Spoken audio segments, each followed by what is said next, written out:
Lillahi ta'ala. Correct your intentions. And be in here for the sake of Allah ta'ala. All right, we're going to continue going over fasting. We said, let me pull up this view here for you.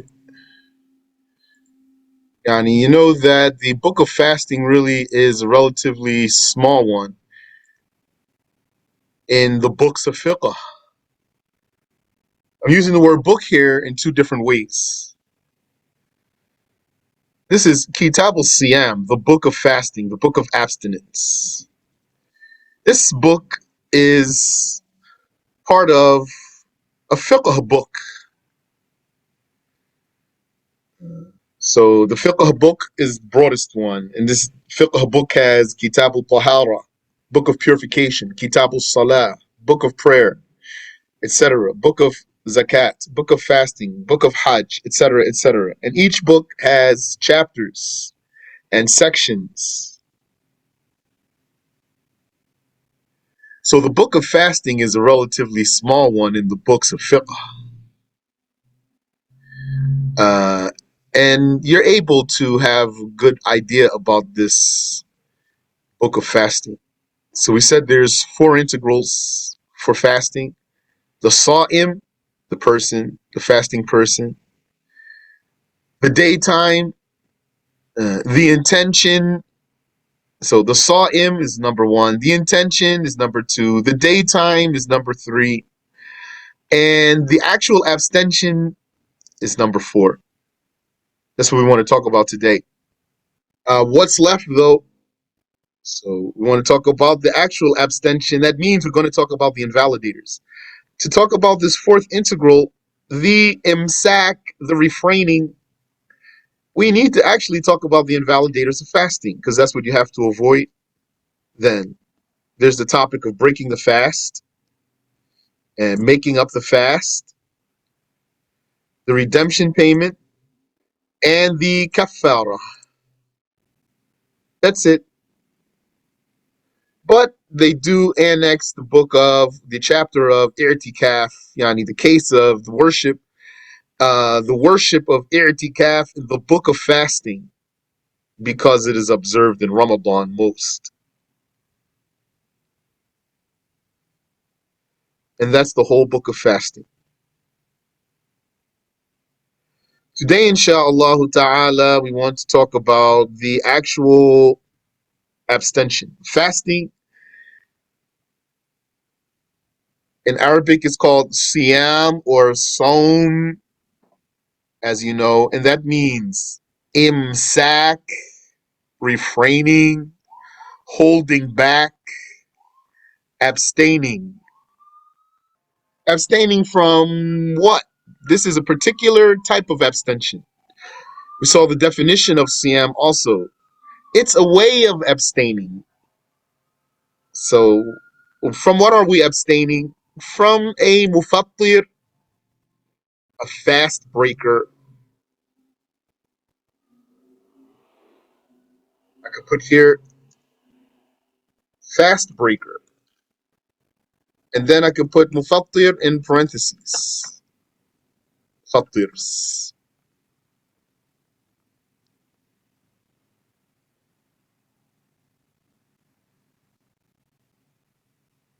Fast breakers.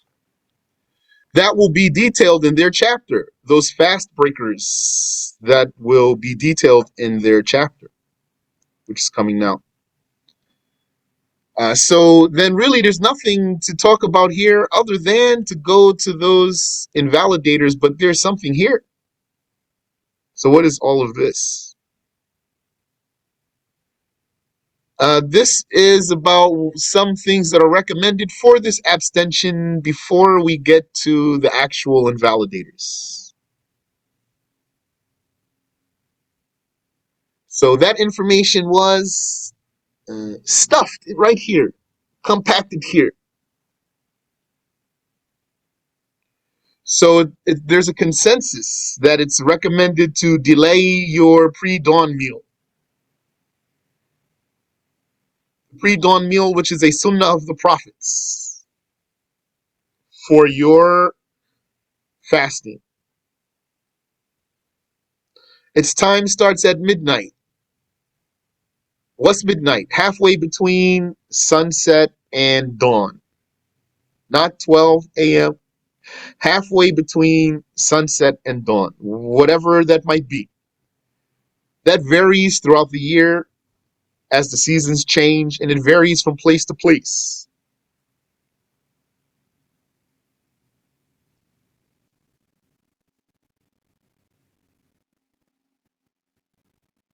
And it's recommended to be done before dawn, a time that it takes to recite 50 verses, unless that's too close for comfort. Meaning, if that's too close for comfort, before dawn, a time that it takes to recite 50 verses. If that's too close for comfort, then before that. And the time for this pre dawn meal ends at dawn.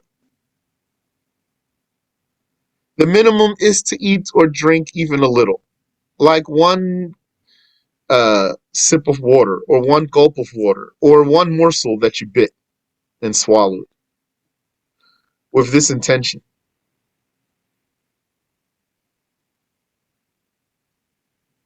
Then, when the dawn comes in, you're going to refrain. And you should honor your abstention by leaving out the ugly talk. This is important.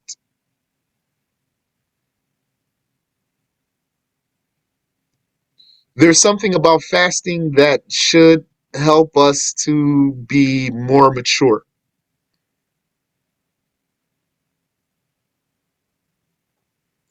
It is already obligatory to refrain from insulting a Muslim or harming a Muslim with speech. And it's obligatory to not commit gossip or to lie and the like, but even more emphatically avoided while fasting.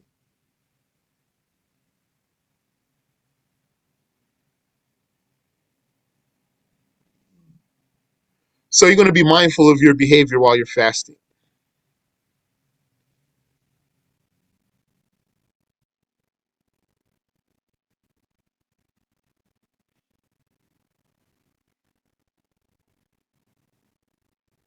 The Prophet sallallahu alaihi wasallam said, فَإِذَا أَصْبَحَ أَحَدُكُمْ صَائِمًا فَلَا يَرْفَثْ وَلَا يَجْهَلْ فَإِنِ امْرُؤٌ شَاتَمَهُ أَوْ قَاتَلَهُ فَلْيَقُلْ إِنِّي صَائِمٌ إِنِّي صَائِمٌ.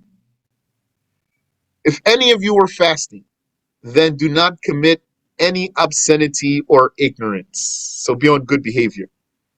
And watch your tongue and be silent and make dhikr. And if someone insults him or fights him, let him say, I am abstaining, or I am fasting, I'm fasting.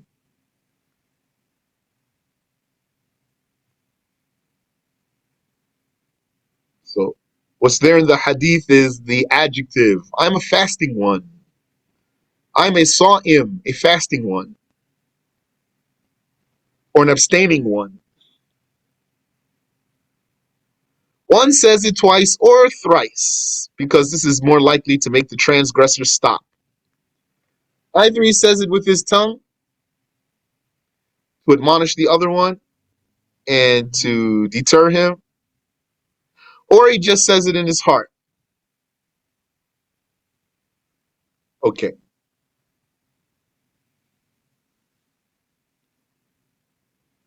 So let's talk about the invalidators of fasting. The fast breakers, the mufattirs, other than apostasy, are what interrupt the abstention of anyone who chose to engage in them, knowing the prohibition while conscious of the fast. Why other than apostasy? Because apostasy doesn't have any condition. Apostasy is going to break your fast. Other than apostasy, though, has some conditions here. That's why there's all these words here. What interrupts the abstention of anyone who chose to engage in them, knowing the prohibition while conscious of the fast? So all of those words there, they don't apply for apostasy. Apostasy just breaks your fast.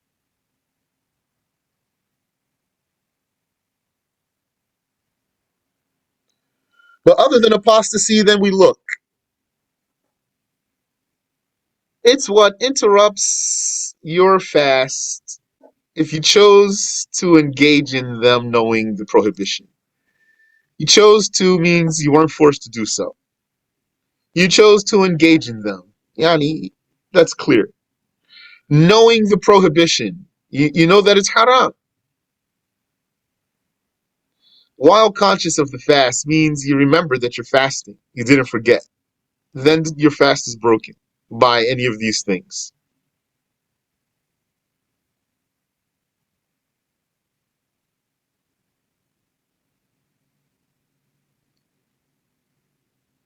Ignorantly engaging in a mufattir other than apostasy invalidates the fast, except for the new Muslim or the like. Also, why other than apostasy? Because apostasy doesn't have any condition, doesn't have any detail. When you say except for a new Muslim, this word except means there's a detail.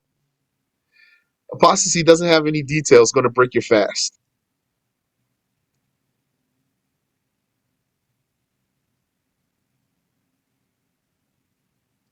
Ignorantly engaging in what breaks the fast.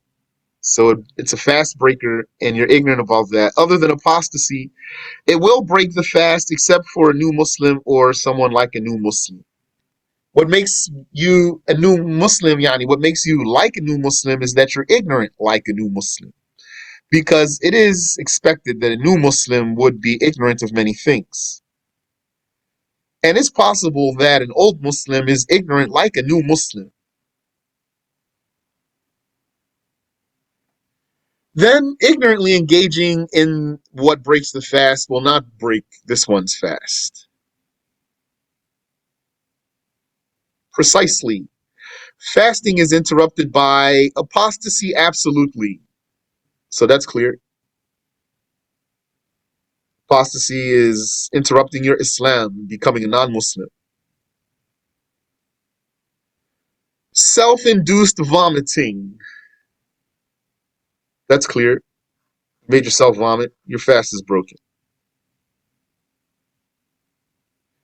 Ejaculation by contact without a barrier. Without a barrier means skin on skin.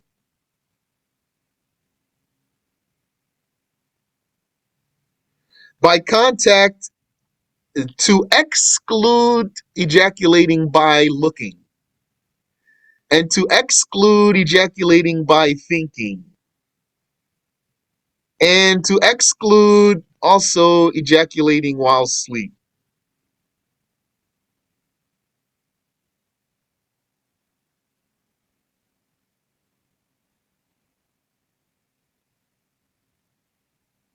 Okay, so that's clear. Insanity. So the loss of mind will break your fast, even for a moment. That's a fast invalidator, not sleeping. Insanity is not like sleeping. If you took a nap while you were fasting, it's not going to break your fast.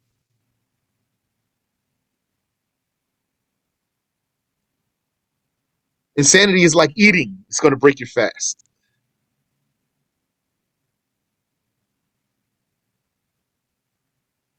Coma from before dawn until after sunset. Coma or yani fainting. Being comatose from before dawn until after sunset. So that means none of the daytime is missing. This coma took up the entire daytime.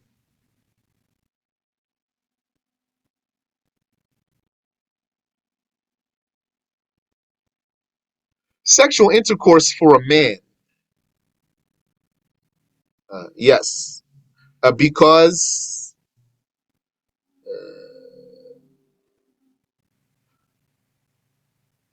uh, the woman's fast is not invalidated by the sexual intercourse. Actually, will be invalidated before the sexual intercourse because it will be invalidated by the what's included under number 9 here. Any digestible or indigestible volume intentionally introduced into a metabolizing or non-metabolizing cavity. So the woman in that issue, her case falls here. This is not sexual intercourse. This is number 9 here is something with volume getting into the body cavity through an orifice. That's different.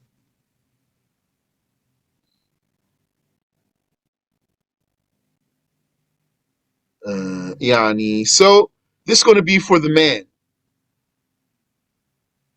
because the sexual intercourse takes place by the disappearance of the glans penis into the private part. So before that disappearance, there is not a sexual intercourse. So a man's fasting won't be broken yet. But the woman's fasting would be broken even by that. So that's the synopsis of all of what was just said now. I think it's clear, inshallah.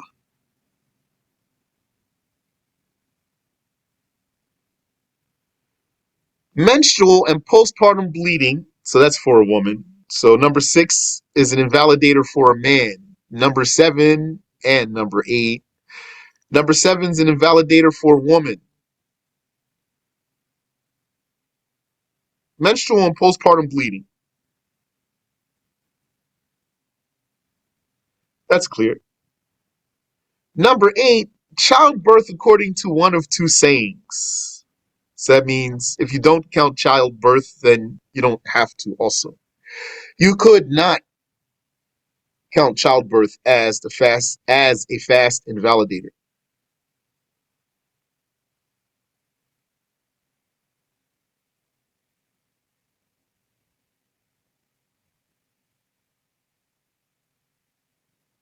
And 9, every digestible and indigestible volume. Digestible is like food. Indigestible is like a stone. Volume means something that takes up space, like smoke. Intentionally introduced into a metabolizing or non-metabolizing cavity.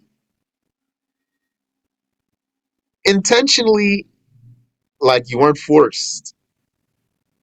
And also, we're not talking about the dust of the street that you inhaled as you were walking down the street fasting.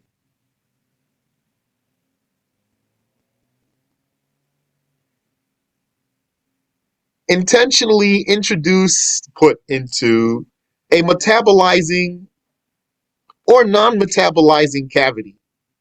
Yani, like the stomach means it transforms it. Metabolize means transforms that thing. So it's not a condition that has to be like the stomach. It's enough for it just to be a cavity. Cavity means open space in your body. Where are those? You have open space in your head, behind your face.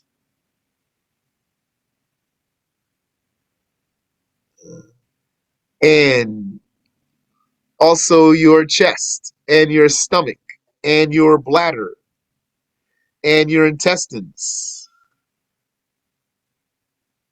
Those are all cavities. SubhanAllah. I was just thinking about how when you learn this religious knowledge tells you so many things. Like, look how we're learning about the cavities here and the orifices of the human body. And when we learned about wudu, we learned what's the face and what's the head and all of these things. And many, many, many things.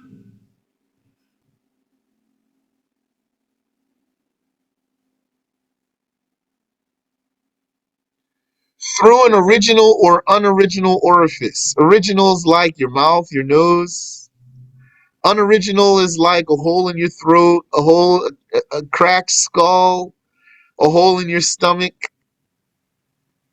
So the orifice is the hole.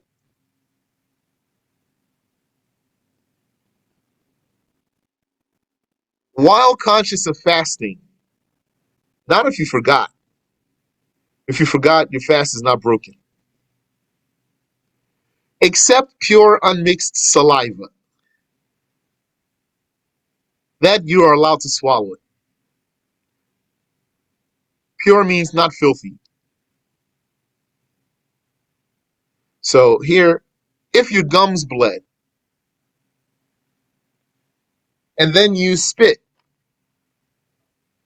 until your saliva became white again,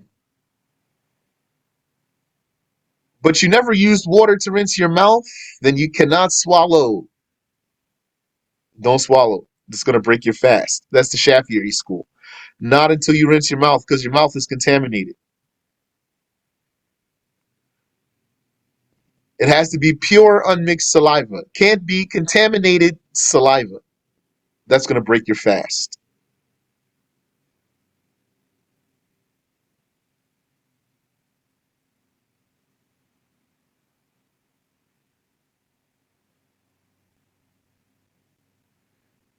So here, how many cavities in our body? I have not learned a number. I just know those general spots that I told you. In your head, your chest, your stomach, and your bladder and your intestines. I don't know if there's more details than that. So how can you get to the cavity in your head or to the cavity in your chest or your stomach or your bladder or your intestine through an orifice? An original one or an unoriginal one? Here are the original orifices. The mouth. So the cavity starts from below the exit of the letter ha. The cavity in this case starts at your throat. So the mouth is orifice, means it's a hole that gets into the cavity of your body. The actual cavity starts at the letter ha. That's the middle of your throat. So just having something in your mouth is not going to break your fast.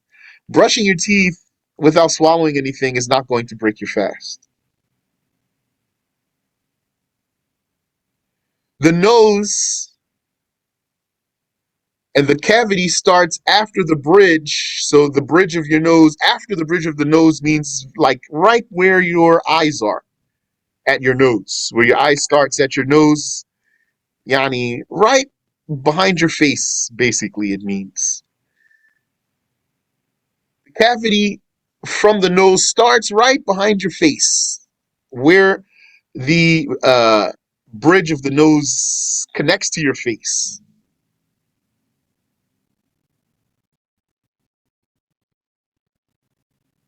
So, according to that, snorting mucus from your nose into your head and then transferring it to your mouth so you can spit it out is going to break your fast. That's the Shafi'i school.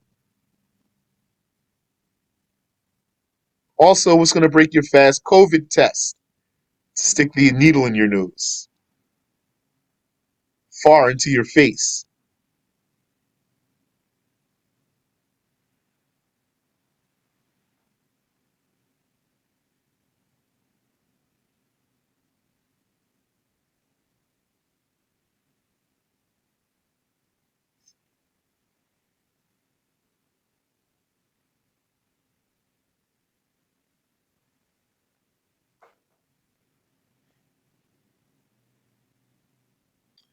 The front and back privates. The front and back privates, which lead to the bladder and the intestines. So the enema will break your fast, and the colonoscopy will invalidate your fast.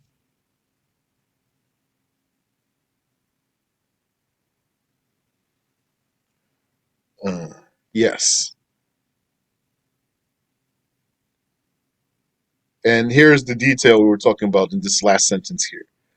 The woman's fast is broken by only part of the gland's penis entering her vagina. So that means before the sexual intercourse is confirmed.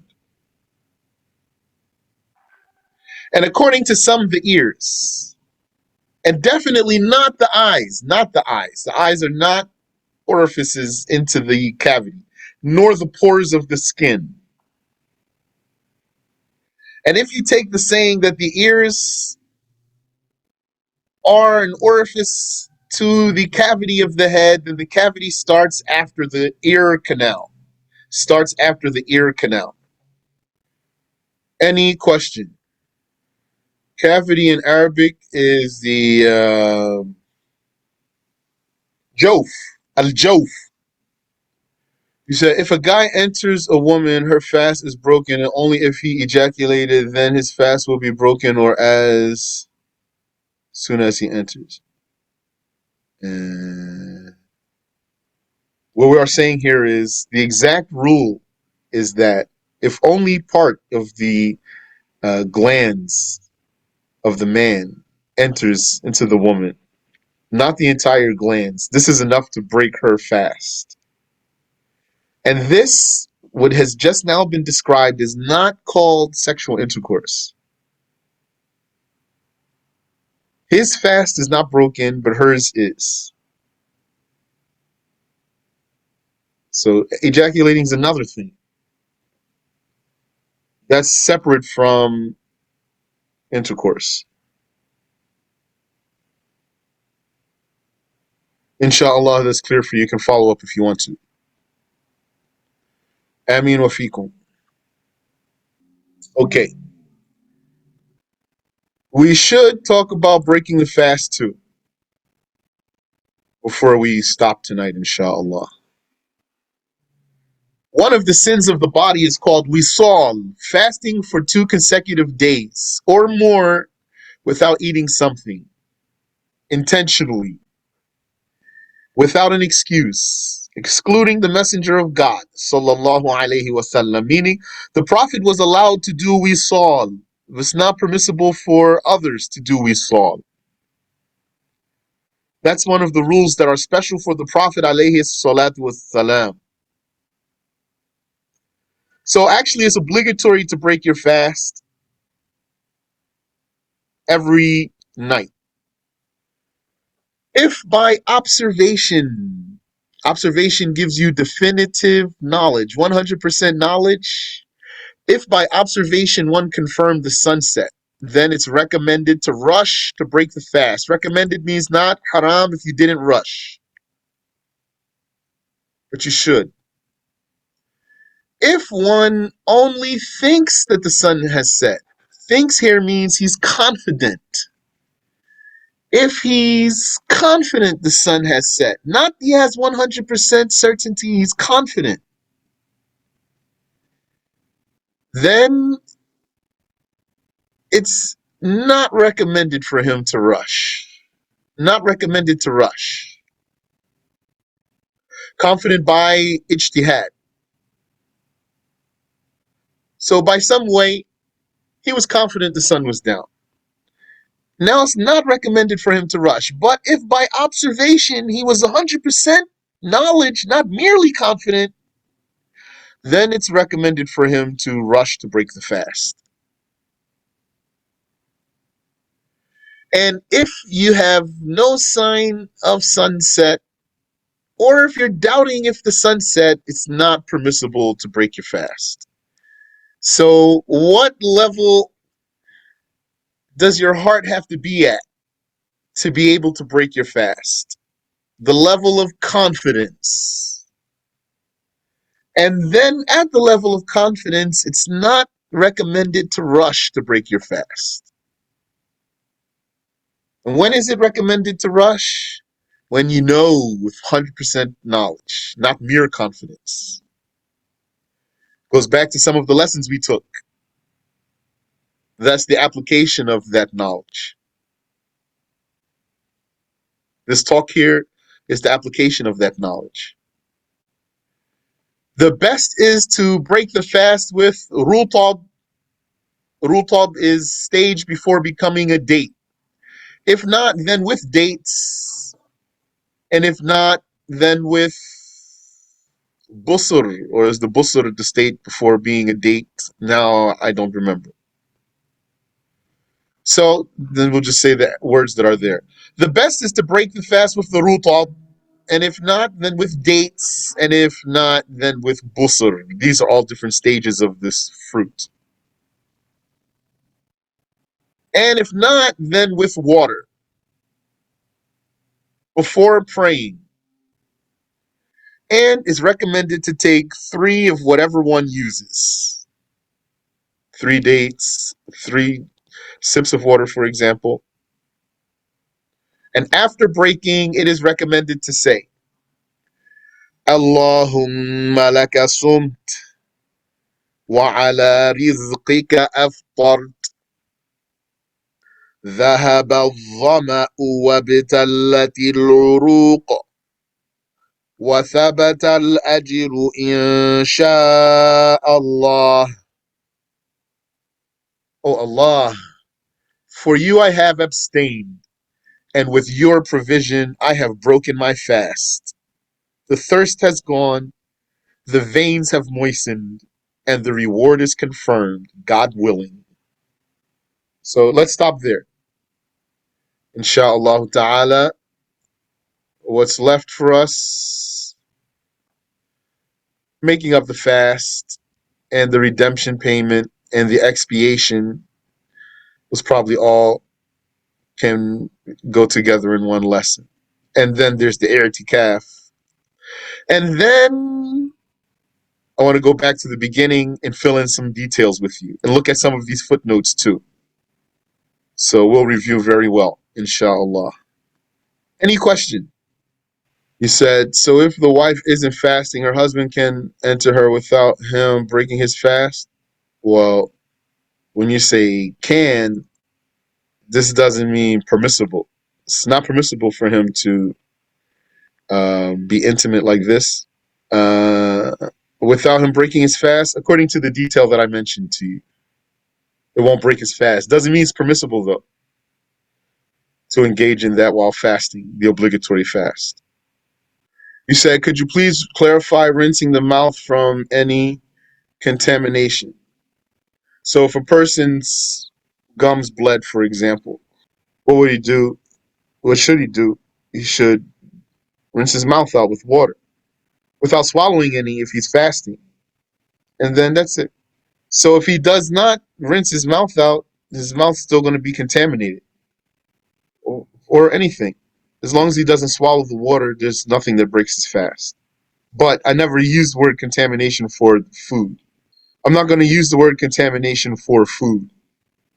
If he has food in his mouth, he can rinse his mouth out and then, or he could just spit it out, for example. But the issue of the filth is that even after your spit turns white again, still contaminated if you don't use water. So that's why it's important detail. Food does not contaminate your mouth. To the contrary, that's why you don't technically have to use water for food that was in your mouth because food doesn't contaminate your mouth. You could spit it out, and if your saliva just is white and there's nothing in your mouth, then you're fine. He said, so let's say I ate something but never rinsed my mouth, but all the taste and entity is gone. Yeah. That's fine. You're welcome. He said also involuntary vomiting does not break the fast as long as you don't swallow any of it back. He said, but one needs to rinse one's mouth. Yeah, to clear the najasa. Yes, his mouth will be contaminated. It's going to be just like the case of the blood. And from there, then you can know any najasa. If there was any najasa in his mouth, needs to rinse his mouth out. It's not enough for his saliva to turn white again or to be white. Is the one who forgot after learning the same as the one like a new Muslim? Well, no, because forgetting it means you're going to forget a detail. Being like a new Muslim means you're ignorant about a lot of things. So we're not talking about a person who forgot every single thing. Now, he might, maybe something happens to a person like that. If that's his case, then that's his case.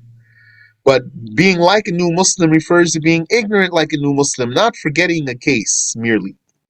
You said, at what point will it become obligatory on him to stop that act of penetration? He's not allowed even to engage in it. He's not allowed to start doing it. Sister who's asked me some of those questions, it's not even permissible to engage in a lustful kiss during the obligatory fast. It's not permissible even to engage in a lustful kiss during the obligatory fast.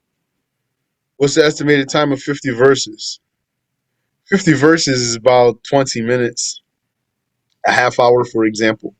Maybe half hour is maybe more, or about a half hour. Ameen wa fikum. Ameen wa iyyakum. Ameen. And you too. تقبل الله تعالى طاعاتكم